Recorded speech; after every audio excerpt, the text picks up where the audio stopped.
പൗലോസ് തിമോത്തിയോസിന് എഴുതുന്നത് ദൈവത്തിന്റെ കൽപ്പന പ്രകാരം ക്രിസ്തുവിന്റെ അപ്പോസ്തലൻ എന്ന തന്റെ പങ്ക് സ്ഥിരീകരിച്ചുകൊണ്ടാണ് ആരംഭിക്കുന്നത്. കെട്ടുകഥകളും അനന്തമായ വംശാവലികളും പ്രചരിപ്പിക്കുകയും യഥാർത്ഥ വിശ്വാസത്തിൽ നിന്ന് ആളുകളെ അകറ്റുകയും ചെയ്യുന്ന വ്യാജ അധ്യാപകരെ തടയാൻ എഫെസൊസിൽ തുടരാൻ അദ്ദേഹം തിമോത്തിയോട് അഭ്യർത്ഥിക്കുന്നു. ശരിയായ ഉപദേശത്തിന്റെ പ്രാധാന്യവും കൃപയുടെ പരിവർത്തന ശക്തിയും വഞ്ചനയ്ക്കെതിരെ ഉറച്ചുനിൽക്കേണ്ടതിന്റെ ആവശ്യകതയും പൗലോസിന്റെ സന്ദേശം ഉയർത്തിക്കാട്ടുന്നു. ഈ തെറ്റായ ഉപദേശങ്ങൾ ആത്മീയ നാശത്തിലേക്ക് നയിക്കുമെന്ന് അദ്ദേഹം മുന്നറിയിപ്പ് നൽകുന്നു. നല്ല പഠിപ്പിക്കൽ നിരസിക്കുന്നവരെ ഒരു കപ്പലിനോട് ഉപമിച്ചു. തെറ്റായ പഠിപ്പിക്കലുകൾ നിമിത്തം തങ്ങളുടെ വിശ്വാസത്തെ കപ്പൽ തകർത്ത വ്യക്തികളുടെ ഉദാഹരണങ്ങളായി പൗലോസ് ഹൈമേനിയസിനെയും അലക്സാണ്ടറെയും പ്രത്യേകം പരാമർശിക്കുന്നു.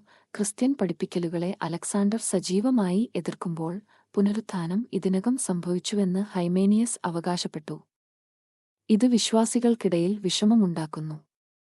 പശ്ചാത്താപം പ്രചോദിപ്പിക്കാൻ ഉദ്ദേശിച്ചുള്ള കടുത്ത നടപടിയിൽ താൻ അവരെ സാത്താനെ ഏൽപ്പിച്ചതായി പൗലോസ് പ്രസ്താവിക്കുന്നു. ഈ മുന്നറിയിപ്പുകൾക്കിടയിൽ ക്രിസ്ത്യാനികളെ ഒരു മുൻ പീഡകനെന്ന നിലയിൽ പൗലോസ് തന്റെ സ്വന്തം ഭൂതകാലത്തെക്കുറിച്ച് ചിന്തിക്കുന്നു.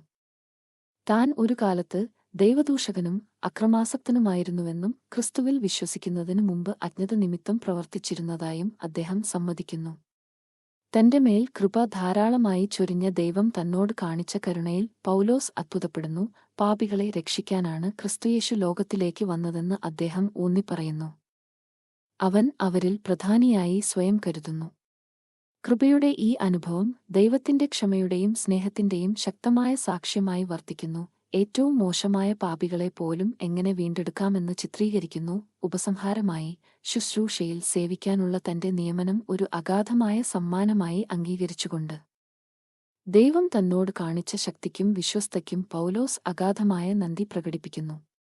ഇനിയും കൂടുതൽ വീഡിയോകൾക്കായി ലൈക്ക്, ഷെയർ, സബ്സ്ക്രൈബ് ചെയ്യൂ.